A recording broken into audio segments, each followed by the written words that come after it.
For Hollywood, I would say very, very structured, more organized in the studio, distribution, and artists.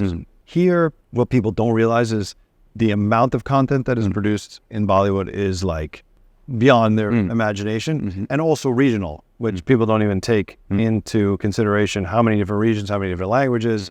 I think that because there's so much of that going on, it makes it a little chaotic from an outsider standpoint.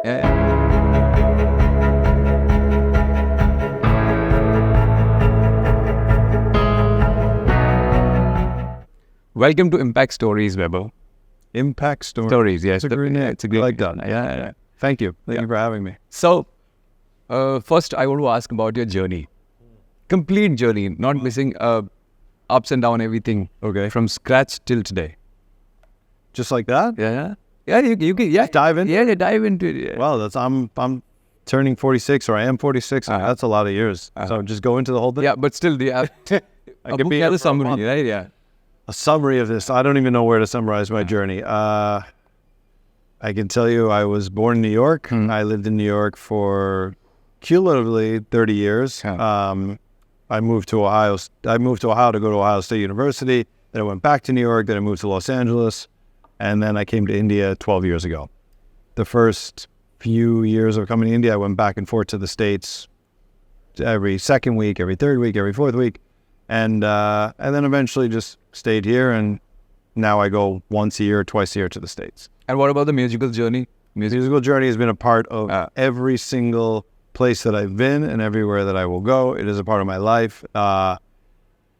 It started in New York, rock and roll, then it went into jam bands and improv music, then it went to Ohio as jam bands, then it went back to New York as punk and rock, and then it went to Los Angeles as rock and roll, and then to India as a solo artist and recording here with great musicians. And it's a mix of rock and pop.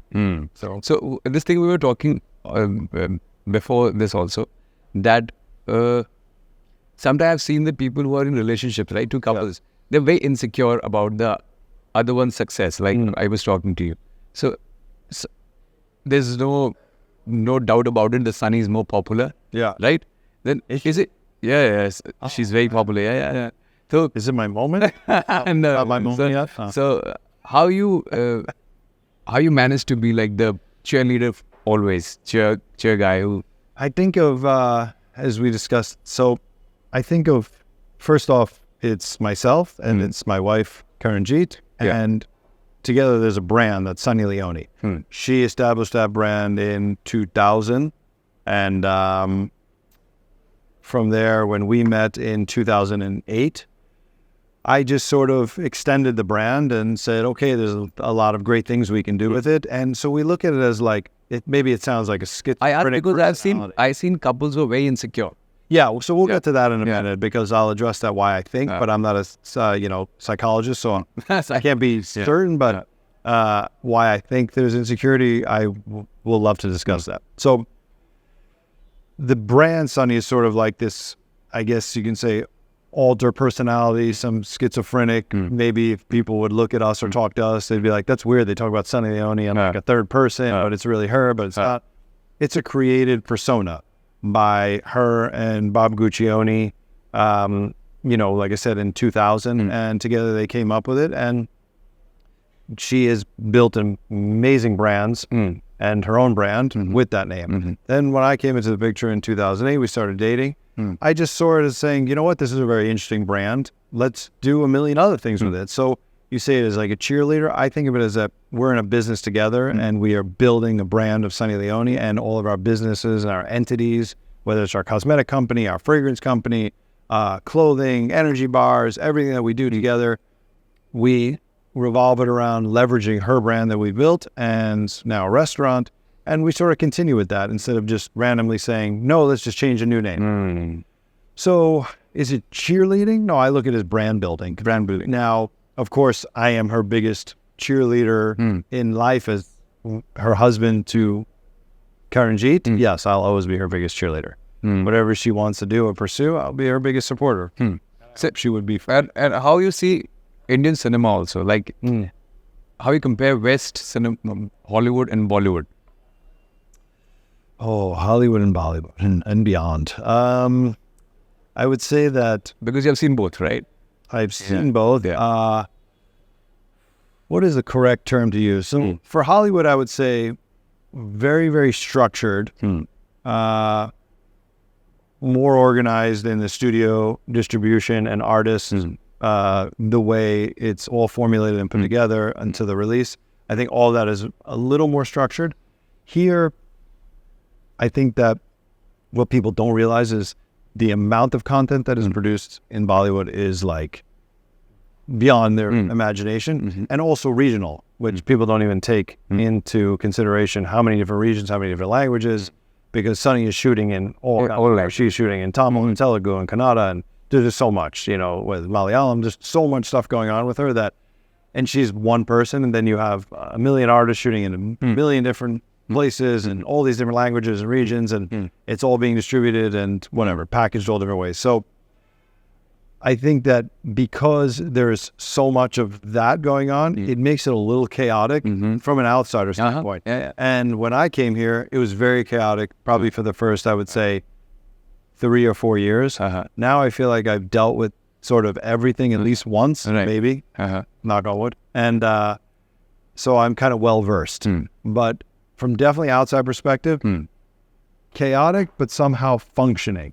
Yeah. But because there's so many different industries going on, I think like Hollywood, if everything was packaged into one central, I don't know, even one central, let's say studio lot or a few major studios, and they handled all the regional languages, maybe more centralized, like a centralized government. It feels like there's like 20 governments going on, local governments doing their own thing instead of a central government. Yeah, this is... That's kind of what it feels like. Where Hollywood is like one central government. Everything is... structured. Studio, produced, cast, everything distributed. Everything is through this one portal. Why do you think we were also talking about this thing also? Why do you think Bollywood people are very insecure in their own shell? I think that this is artists in general. I don't think it's only Bollywood. I think it's, Bollywood can constitute musicians as well. But I think it's cinema. I think it's musicians. I think it's serial actors. I think it's everyone. Musicians, because I'm a musician, are insecure that maybe they won't be relevant in time. Maybe their music's not good. Maybe they're not popular. Maybe audience will like them. I think artists for cinema face something similar, which is their own insecurity, I believe, comes from, is the phone going to stop ringing one day? Will I not be wanted? Will I not be cool? Will I not be hip? Will people just see me and be like, you know what, I'm not interested in them anymore? Or, you know what, they're so last year, blah, blah, blah, they're not cool. I think that's an insecurity. Like, they don't want to lose that momentum, that power, that whatever they have that they're holding on to. And I think that, again, I'm not in cinema and I'm not on camera, so I'm not the right person to ask. I think you should ask someone who you think is insecure. I already asked. That's what I'm asking. I think that I'd like to know what their answer is. But I feel like if they maybe took a breath and said that if you work hard and you hustle and you continue to create, you can be relevant forever. There are many people that take Anil Kapoor. To me, he's a great example. You can be relevant for as long as you want to be if you continually hustle. It's not about everything doing good at the box office. It's not about, is my next movie, passing 200 crores. It's okay. Movies do good, movies do bad. Majority do bad. That's a fact. That's a fact. Yeah. I mean, the movie business is like a well. Most of the time you throw the coin down, it never comes back up. So like, that's the real deal. 90% of movies don't actually make profit. So I think the insecurity comes from that is a big thing. And that's about, am I a hit at the box office? Am I big enough? Am I relevant? Am I, that's and do you think in India people don't respect that I'm an artist first, or that they chase more for fame rather than thinking that I'm an artist first? That if the same thing I was asking, you said one thing very beautiful, that artists are more secure and more happy in my space.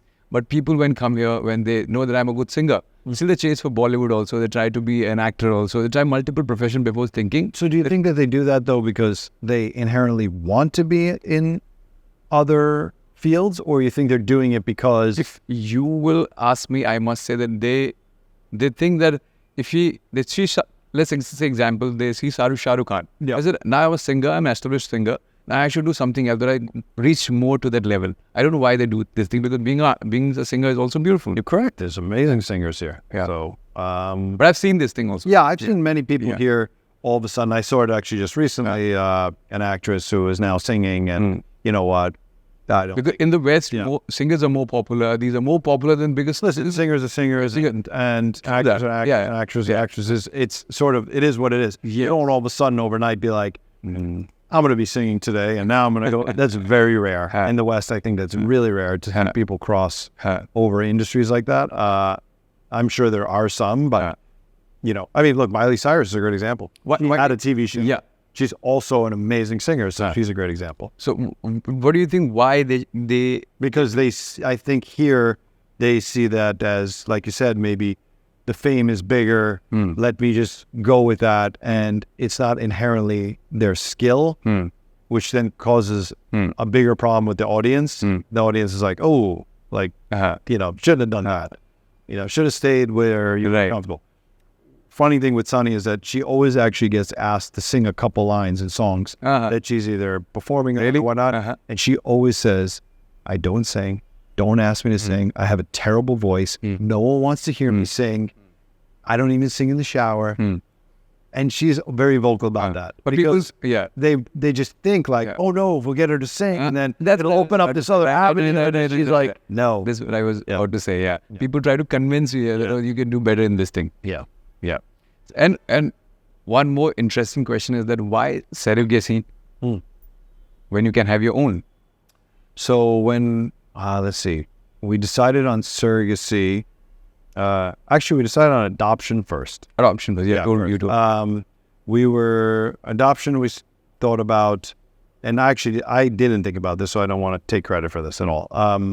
We were visiting St. Catherine's, which is a home. They take care of 300 children that is here in Mumbai. And we were visiting for the holidays, and we were giving some kids for Christmas and the holidays some gifts and whatnot. There's 300 kids there. They're split up in 100 in these 3 different wards. And they were doing an amazing job. And then we left there and we said, wow, it'd be amazing to adopt a child. We didn't know at that time that you can't like choose an orphanage and just adopt a child from there. It doesn't work like that in India. Really? You have to go through the central ministry. Which I was not. And you have to go through Kara, and you get put on a list. It's totally digitized. It takes a year and a half, 2 years. You're put on a wait list. We were like number 5,000 on the wait list. And after about a year and a half, or a little over a year and a half, they said, hey, we matched you with a daughter. She's in Latur. You have 14 days to go meet her. The system is as such. They do home checks. They do all kinds of crazy paperwork. Plus, for us, you had to get the State Department in the U.S. to approve it. They had to approve it through the Indian government. So, like, everything together, there's a lot of moving parts. There's, like, files like this thick of paperwork. Everything is a process. There is no going around the process. There's no paying your way to get to the front of the line.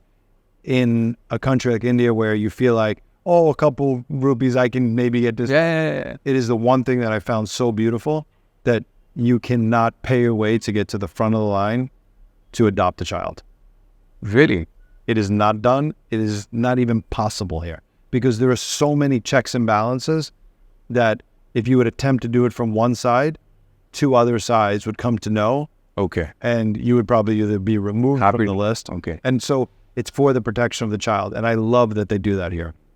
And I knew everyone at Kara, and I knew everyone in the ministry, and I knew everyone for, you know, child welfare. And I met everyone along the way during that year and a half journey. And all of them said, just trust the process, because it's for the benefit of the child. And through the journey, and now helping other people who are interested in adopting, I tell them the same thing. Just trust the process. And I know to wait here in India a year and a half for anything feels like a long time. It's the greatest thing ever. It's amazing. So what was your feeling when you first saw your child? When you said you went to the adoption? Yes. So when we got an email from Kara, and they said that we matched you with a child. Her name is Nisha, and you can go meet her in Latur. So I was in the States, and I was there for the transfer for surrogacy. So I called Sunny and I said, okay, whoa, they just matched us with a child. Should I even be going through with this, surrogacy transfer? And she was like, yeah, I don't know. This is God's way of, okay, that maybe it's all happening at once. And then we end up having twins through surrogacy. So that news of getting Nisha and the surrogate becoming pregnant all was on the same day. And really? Yeah. Beautiful. All 3 children. So we got Nisha 9 months before because the surrogate gets pregnant and then obviously 9 months later. Okay. But the news was all on the same day that we were having 3 children. Beautiful. That's how God works. That's God's plan. We were working for over a year with surrogates to try to get a surrogate pregnant with the embryos, eggs, and it wasn't working. And we were on the wait list for a year and a half for adoption. So there was no way to know that this would happen. So when I landed in LA, Sunny was shooting Splitsvilla up in Jim Corbett, and I called her. I said, you have to get to Latur right now. She chartered a plane. She went to Latur. She went to go meet Nisha first, and she called me from there, and she was like, you have to meet our baby. And she video called, and then, it was like crazy. Yeah, it was amazing. Emotional. Yeah, and then 14 days later, we went there and picked her up after more paperwork and all this kind of checks and all this stuff. And at the time, she was so busy with work, and she was like, I don't really want to be pregnant right now. I love the life that we live. Yeah. And it makes sense, yeah. And that was it. It was that simple. And so I said, listen, it's your body. You choose, of course. You do what you want. So she said, let's explore surrogacy. Best part that you respect all the decision. Yeah, listen, of course. What am I going to say? Well, you should get pregnant? Not for me to say. Sometime India is like this, yeah. Anywhere in the world. That's why I'm again asking you the same question about your fatherhood also. How you managed to treat all your 3 children with the same love and affection. They are all individually so different. Yeah. They are all such amazing personalities. Yeah. They are all like the light of my life. So I don't think of it like, is there like favoritism or because Nisha's adopted or because the other 2 are from surrogates? Listen, none of them are from us. Nisha is adopted. The other 2 are born from a surrogate. Yes, they are our DNA. But she is just as much ours. She was 21 months old. She's 8 years old now. So, they're us, and that's it.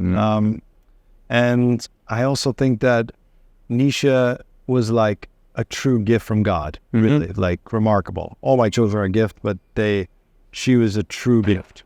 Amazing. Like Nisha used to say, people would always say to us, people would always say to Sunny and I, or Karen, I call her Karen, so Karen and I, they would say, it's such a gift that you adopted this little girl. And we would always correct them and say, no, you have it totally backwards. It's actually a gift. This little girl came into our life. It really is. Every day since then has been remarkable, a blessing to have her in my life. So people think of it in a very weird, like you've saved some little girl. It's not like that. It's totally the opposite, actually. On this note, I want to ask about your take on relationship.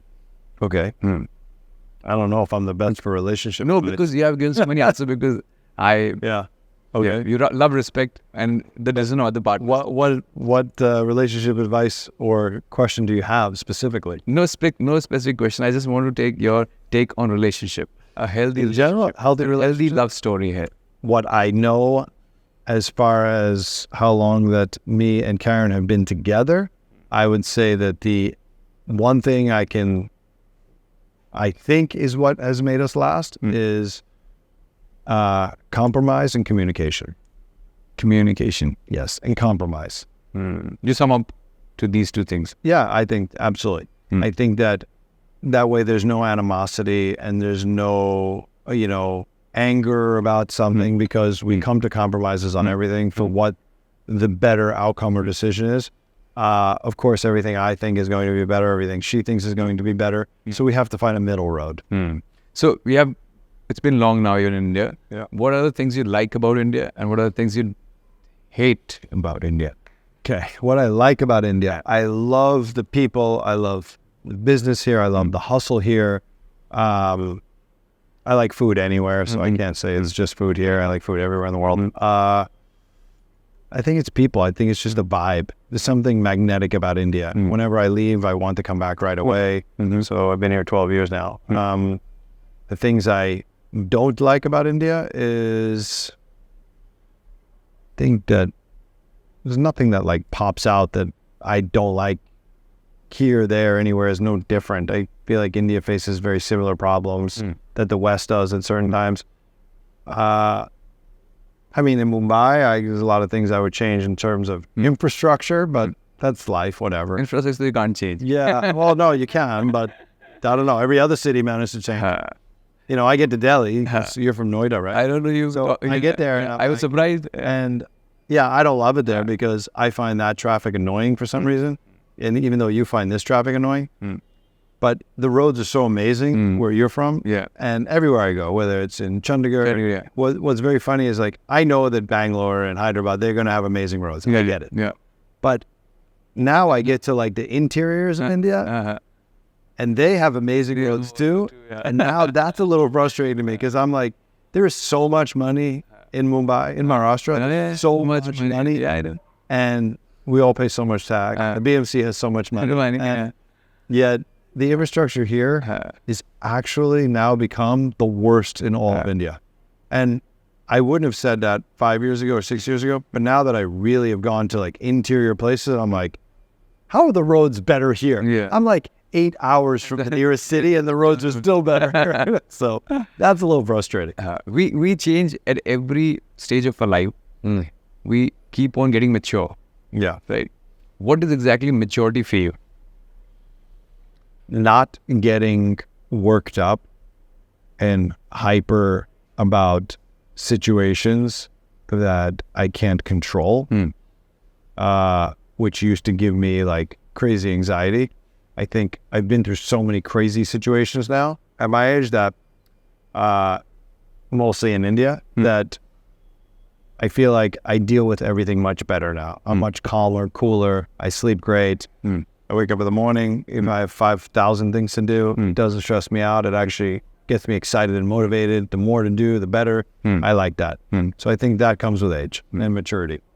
How come you never fall into the race of, like in India, that everybody would want to be a star? You must have got a lot of offers like you. I've gotten offers, and actually funny is that I was in 1 or 2 movies, just as like cameos, funny parts that I was asked to do. And number one, I don't like being on camera. I have to be on camera for my own music video, which I appreciate and I like because it's the music and I wrote it, so I should do it. But when I'm on other people's productions, I have severe OCD with looking how things are managed. And then I look at everything and I go, this is so unmanaged, mismanaged, you know, time wasted, money wasted. And then I start dissecting everything that's wrong on productions. And then I go, I can't be here. This is not for me to be here. And so I do say, and I do say this with a fully aware of this and how people are as actors and actresses. I really give full credit, not only to my wife, to anybody that can be 12, 14 hours on a set every single day and be cool and calm and collective, because that would make me crazy. So I give full credit to people that can do that. I think it is not easy. And what finds you about this thing, that what do you find structured in the West cinema or Hollywood? What do you find that this is structured part which is missing in India? In terms of films? In terms of everything, can be music, can be films. I think coordination. Coordination is a lacking issue. I think is lacking here. It seems to be an issue. For instance, like Sunny's shooting some songs tomorrow. We're like coordinating everything last minute with productions. Timing still aren't set.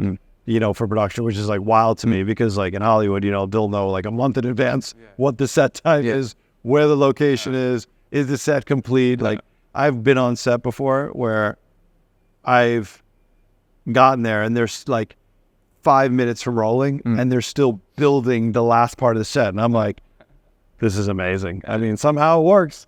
You know, they'll just cheat the camera that time while someone's still hammering on the right. Like, it's amazing.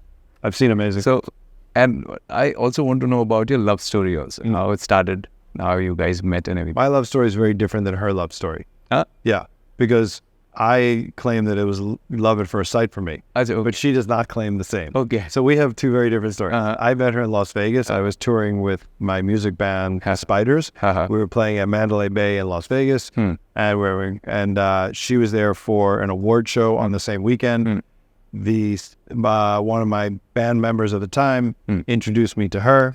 We were at some club event in the evening, and I was like totally starstruck and awestruck and like, wow, like she's beautiful. And I was like, hi, my name is Daniel. And she was like, okay, hi. And she really had no interest. And she was at the event with someone else, one of her girlfriends. And then I didn't ask for her number because I was too shy. I hardly spoke. I think she told me like, wow, you don't really speak much, because I was like just totally like kind of like throw it off the game. I had no game at all. And I was just like, wow. And then I saw her the next day at the award show. And from afar, I was like looking at her. And then from someone else's assistant or manager, I got her phone number and her email address. But I didn't call her. I sent her an email and I said, hey, I'm living in New York. I just want to know if you're ever in New York, do you want to come out to dinner or something? Oh, actually, sorry, I back up. Before that, I had a concert in Los Angeles. She was living in Orange County, south of Los Angeles. I invited her to the concert, but she didn't show up. Okay. So I was like, okay, maybe she's not. I thought like, listen, I'm in a rock and roll band, and who wouldn't want to come see, But she didn't come see, and I was like, wow, maybe I'm not that cool. So I was like, okay. That was like, so you talk about like insecurities. I was like, wow, that's like, okay. That was like a, punch in the gut. So she didn't show up. So I think I emailed and I was like, oh, okay, maybe, if you're ever in New York.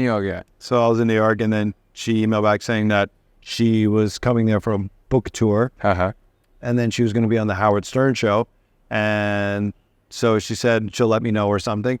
So I had rehearsal that night before another concert. And she... I sent her my phone number, and then she messaged me or something and said, hey, if after rehearsal something, if you want to go get a drink somewhere, go get dinner. So we made plans to go. We went to an Italian restaurant in Midtown in the city, and we didn't even open the menus. We sat and we spoke for 3 hours, and we just talked, and that was life. And it was. And he proposed right away? No, not like that, but we were. She was in love then. I was already in love before. But now when I'll meet her, ask her side of the story. Her side will be maybe you're lying. The opposite. No, this will be right. She'll say it like that. She was not even interested at first, and that she blew me off. So, in every relationship, there's tough time, ups and downs, right? Yeah. How you managed to like? It's been a lot of ups and downs. Getting advice from other people is very important. During the pandemic, it was very stressful for everybody. We had 3 young kids at home. We were in Los Angeles for like 8 months or something in our house. And her and I were, arguing over every little thing. Everyone was stressed out. Nobody was working. Businesses were closed. Shooting had stopped, everything.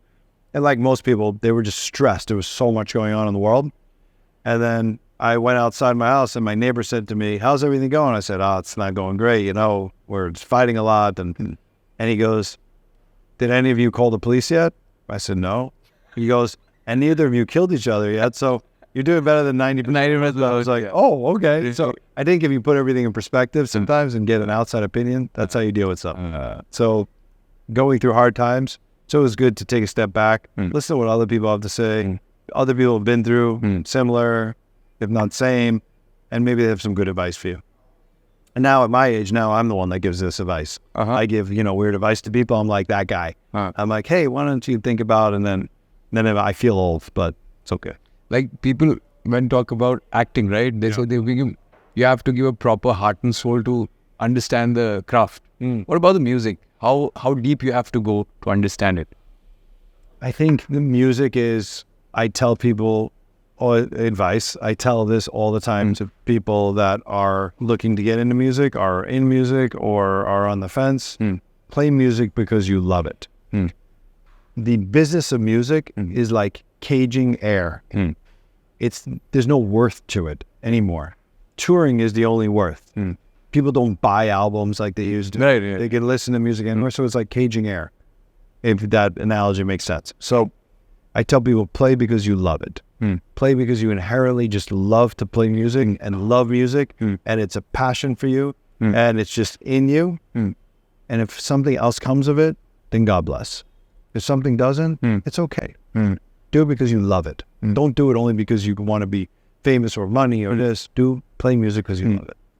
Do you be authentic? Yeah. Do you believe in God or energy? Do you believe? Do I believe in God or energies? Some people say I believe in God. God. Okay. What are the moments in your life where you felt like this is my deepest time, and I've seen that there's support, there's some energy still there? Oh, I've heard crazy stories from other people also. I would say when my father was sick before he died 3 years ago,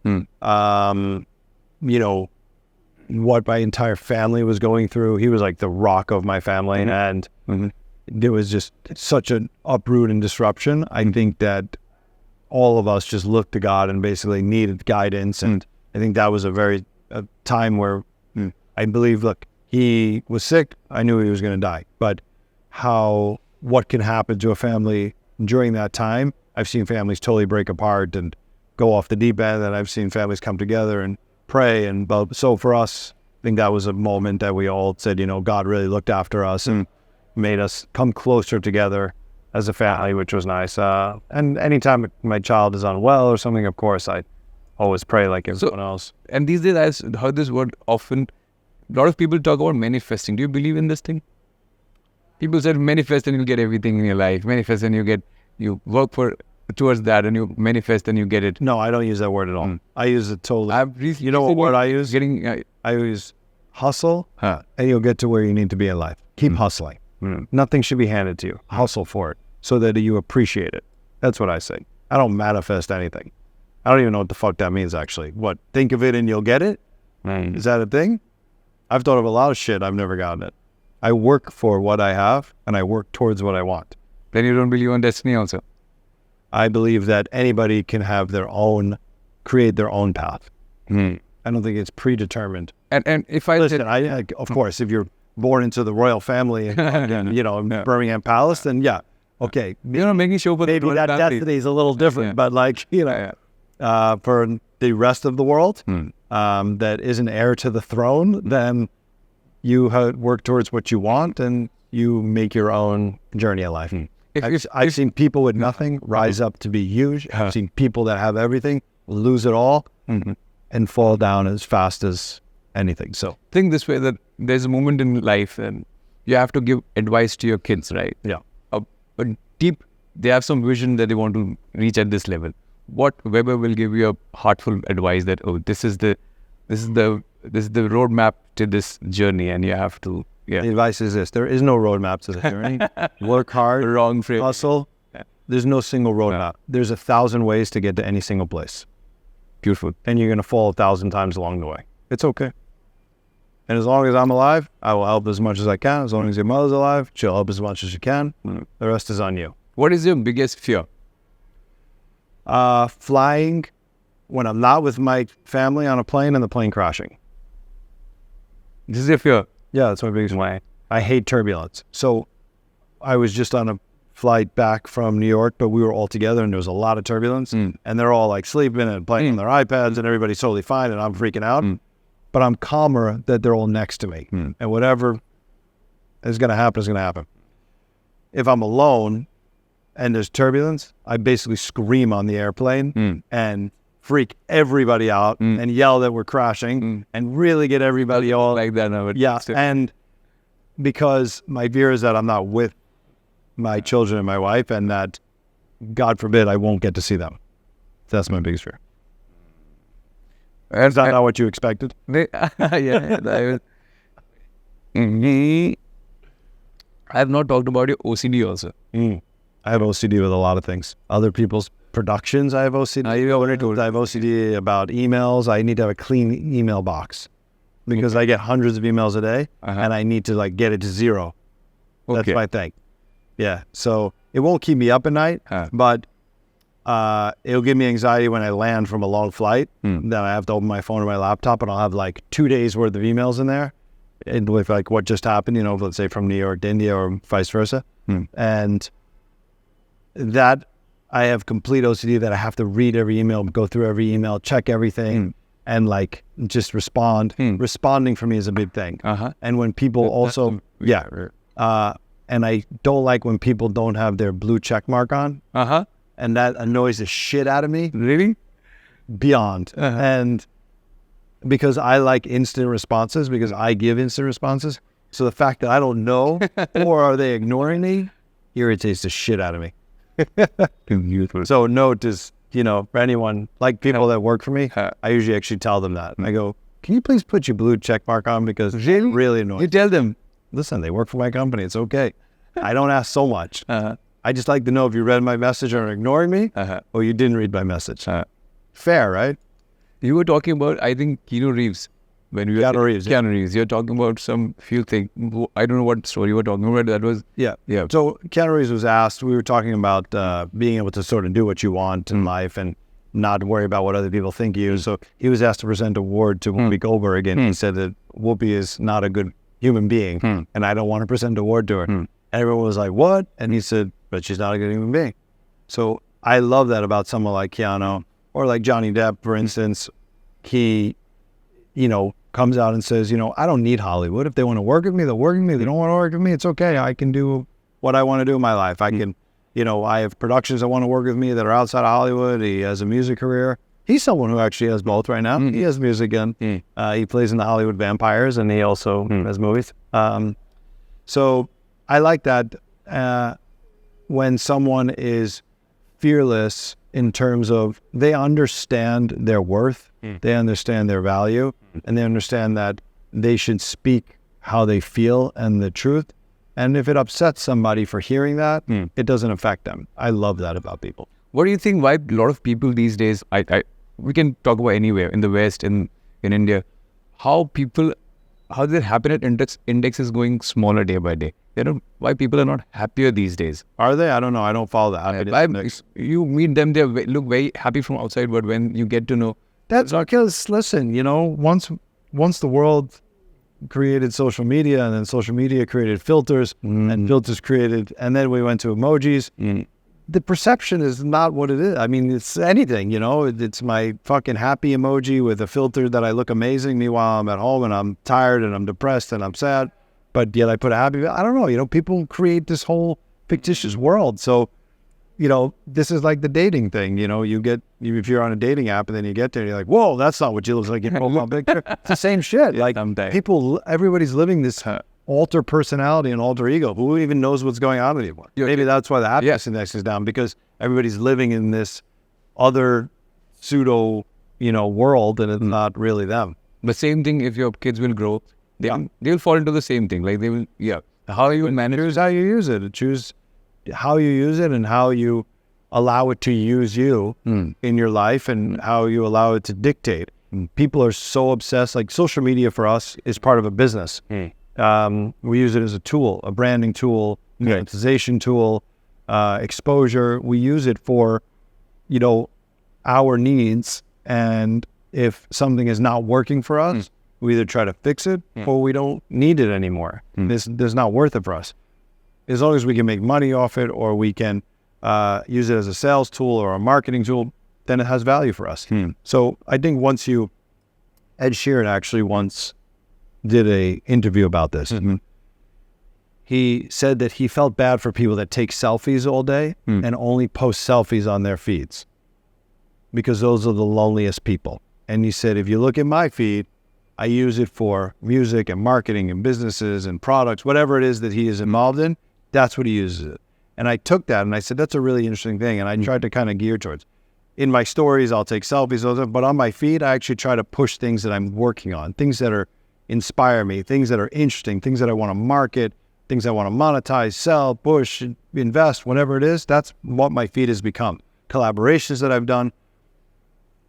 When he said that like the person that only is posting selfies on their feed, it made me think like, yeah, that is like he said it's a cry for help. So maybe that's why the happiness index is so fucked up, right? Beautiful. But I don't know, you have to ask him. I thought it was very interesting when he said it, because it made a lot of sense. So in India, you must have seen a lot of household who do in the house, right? Yeah. The maid and everything.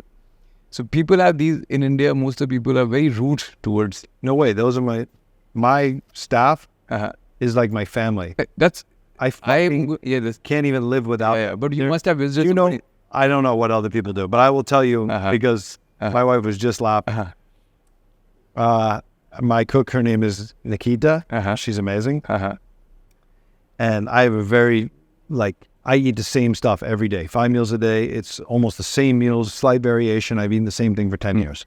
And she had to go, she had a death in her family, and she went to somewhere up north, and she was there for 10 days. And when she came in the house, I gave her a hug, and my wife was laughing. And I was like, I missed you so much. And I was like, please don't leave me. And she was laughing also. They are actually the pillar of our life to be able to allow us to do everything else that we do. Without them, we're doing all of that stuff that they do. What they do is actually the most important. I say this all the time. But still people, I don't know, wherever people feel powerful, they try to push the weaker one. I don't know. To me, my cook and we have one nanny that helps us with our kids when we're out working, and the people who help and clean, and whether it's our drivers or everyone. I have someone that helps with my dog when I'm away. They hold the power to me because they are actually the most amazing people. They allow me to be able to go to work, to be able to come here, stress-free, mind clear, and focus on what I want. When I had to cook for the 10 days, me and Sunny were cooking for the 10 days, I only complain in the kitchen. I burn everything. My kids are complaining that I'm a terrible cook. So Nikita holds all the power. So it's the opposite in my house. So are you an emotional person or like a tough guy? No, I'm emotional. Emotional. Yeah, I'm not tough at all. Yeah. Actually, it's funny. This producer that I used to make music with, Ken Wallace, in New York, he used to always say that, you're not really as tough as you look, right? I know. He says, people have you pinned all wrong. You're just actually really... You're an emotional guy. That's why I'm going to ask you this question. What do you think a good person should be? How a good person should be? That this is my definition of being a good human being. Be grateful and be humble. Because the next day, everything can be taken away from you in 1 second. So be grateful, be humble, and always be hungry and want more. Beautiful. That's what I think. But again, I'm not, Do you practice gratitude also? I mean, I'm grateful for everything that I have, but when you mean practice gratitude, I say thank you. A lot of people, they say practice gratitude. No, I just say, please, thank you, and you're welcome to every person that I interact with. That to me is just being polite. But practicing gratitude, like what? Do I get on my knees and say, thank you, Lord, for giving me this? No, I'm not like that. Let's hear some music then. All right, let's do it. It's time. Cool. I don't know what time it is.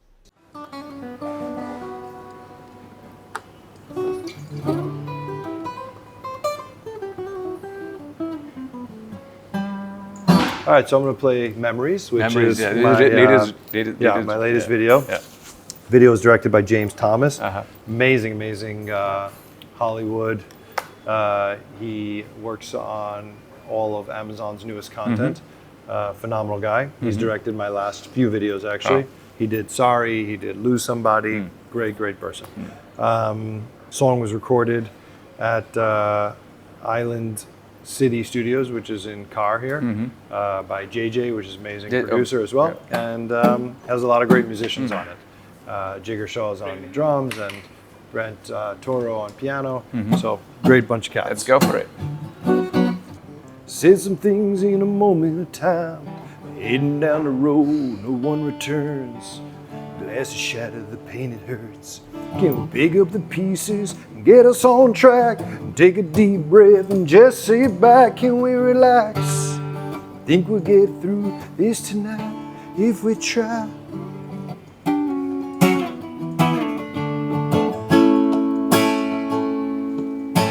Memories, did we build this to last? We got memories. Can we fix the shattered glass? Take a deep breath, clear your head. When the dust it settles, come back to bed. Got a whole night to get this right. Memories. How long will it take to get this right? Can't escape the words. Started this fight when we were younger. Rolled off our sleeves. Now it hurts so much, cut so deep. Things I said, things I did, the mess I made when I kissed the lips. Are up all night talking in your sleep. I can't kill the demons in your dreams. It's in your dreams. Memories, they will build this to last. We got memories. Can we fix the shattered glass? Take a deep breath and clear your head. When the dust it settles, come back to bed. Got a whole night to get this right. Memories. Beautiful. I'm holding out, but living a lie. Might be colder now, but the pain's inside. All these things I say will set you free. Words don't lie. Ones that love you should never lie. There's no peace inside, let it die. Ones that hurt you will never lie. There's no peace inside, don't let our memories die.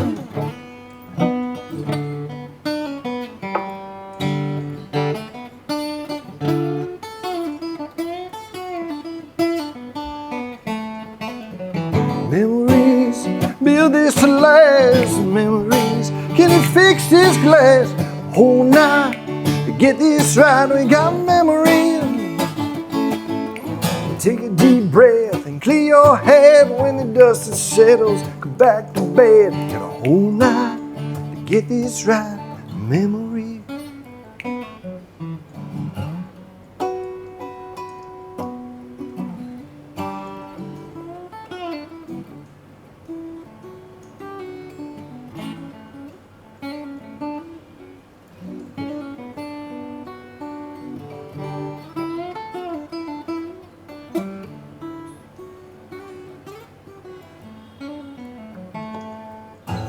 Memories.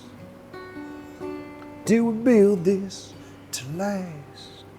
We got memories. Beautiful. Can we fix the shattered glass? Can I ask you a question? Yeah, please tell me.